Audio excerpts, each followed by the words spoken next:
जनाब स्पीकर, पाकिस्तान के अवाम इस वक्त कैदी नंबर 804 के साथ खड़े हैं। जितने भी बाई इलेक्शंस हुए हैं जनाब स्पीकर, जितने भी बाई इलेक्शंस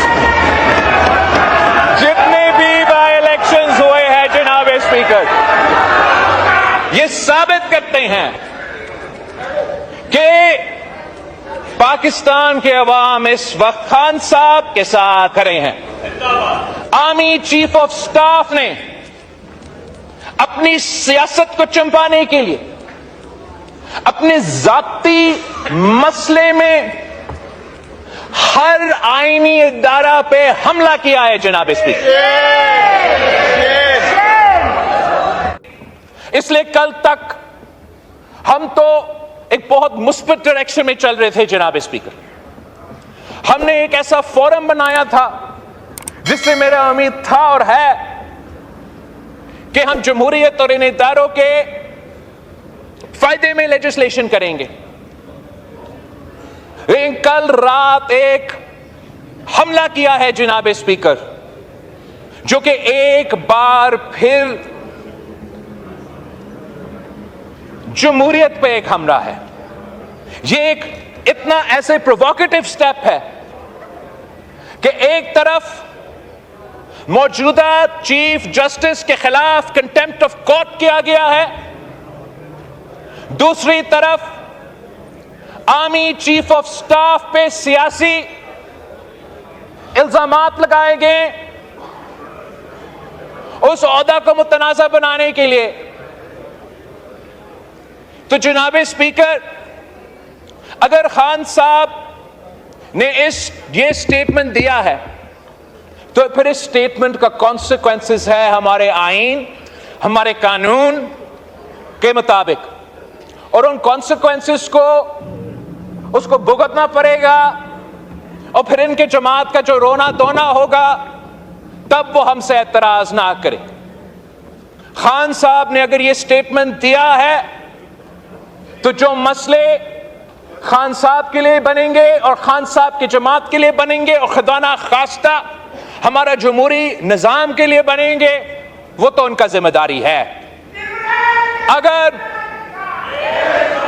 ये स्टेटमेंट खान साहब ने नहीं दिया, अगर खान साहब ने ये स्टेटमेंट नहीं दिया तो अब फौरी कायदे हिज़्ब इख्तिलाफ या उनके पार्टी का चेयरमैन एक्सप्लेनेशन दे कि ये ट्विटर अकाउंट अली अमीन साहब चला रहा था, मरवत साहब चला रहा था। इनसे पूछे, खान साहब का इससे कोई वास्ता नहीं है। ये क्लैरिफिकेशन देना बहुत ही जरूरी है जनाब स्पीकर। ये जो इल्जामात कल लगे हैं, this is a pattern of an exercise that has been going on since the days of the no confidence motion जनाब स्पीकर।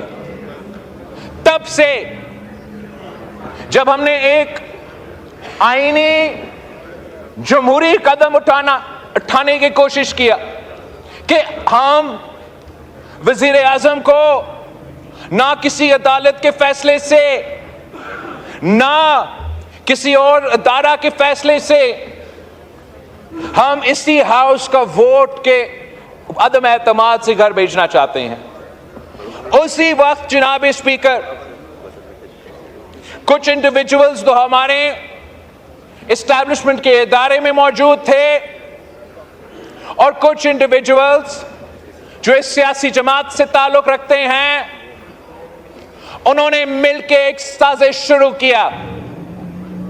और वो साजिश एक ऑनगोइंग कू अटेम्प्ट था जनाब स्पीकर। उस कू अटेम्प्ट का पहला हमला हमारे अदम एतमाद को आर्टिकल 5 की बुनियाद पे रद्द करना, कॉन्स्टिट्यूशन का तोड़ना। उस कू अटेम्प्ट का दूसरा हमला जबरदस्ती किसी न किसी तरीके से आर्मी चीफ के अपॉइंटमेंट से पहले इलेक्शंस करवा दो। उस ऑनगोइंग कू का तीसरा हमला कि किसी न किसी तरीके से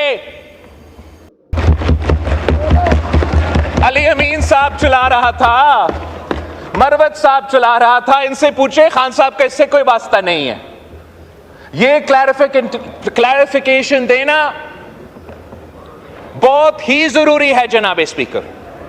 ये जो इल्जामात कर लगे हैं, this is a pattern of an exercise that has been going on since the days of the no confidence motion जनाब स्पीकर। तब से जब हमने एक आईनी जमहूरी कदम उठाने की कोशिश किया कि हम वजीर आजम को ना किसी अदालत के फैसले से, ना किसी और अदारा के फैसले से, हम इसी हाउस का वोट के अदम एतमाद से घर भेजना चाहते हैं। उसी वक्त जनाब स्पीकर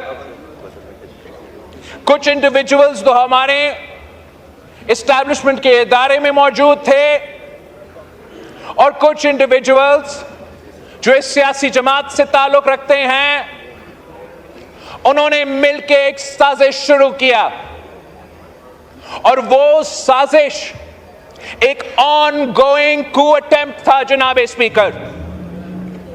उस कू अटेम्प्ट का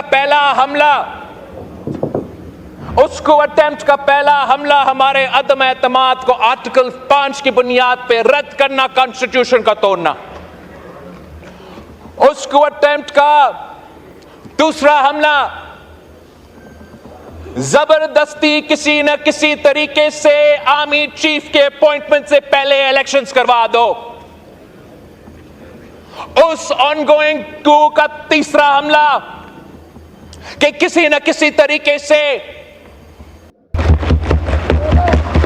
अली अमीन साहब चला रहा था, मरवत साहब चला रहा था। इनसे पूछे खान साहब का इससे कोई वास्ता नहीं है। ये क्लैरिफिकेशन देना बहुत ही जरूरी है जनाब स्पीकर। ये जो इल्जामात कर लगे हैं, this is a pattern of an exercise that has been going on since the days of the no confidence motion जनाब स्पीकर। तब से जब हमने एक आईनी जमहूरी कदम उठाने की कोशिश किया कि हम वजीर आजम को ना किसी अदालत के फैसले से, ना किसी और अदारा के फैसले से, हम इसी हाउस का वोट के अदम एतमाद से घर भेजना चाहते हैं। उसी वक्त जनाब स्पीकर कुछ इंडिविजुअल्स जो हमारे एस्टैब्लिशमेंट के इदारे में मौजूद थे और कुछ इंडिविजुअल्स जो इस सियासी जमात से ताल्लुक रखते हैं, उन्होंने मिलकर एक साजिश शुरू किया और वो साजिश एक ऑनगोइंग कू अटेम्प्ट था जनाब स्पीकर। उस कू अटेम्प्ट का पहला हमला हमारे अदम एतमाद को आर्टिकल 5 की बुनियाद पर रद्द करना, कॉन्स्टिट्यूशन का तोड़ना। उस कू अटेम्प्ट का दूसरा हमला जबरदस्ती किसी न किसी तरीके से आर्मी चीफ के अपॉइंटमेंट से पहले इलेक्शंस करवा दो। उस ऑनगोइंग कू का तीसरा हमला कि किसी न किसी तरीके से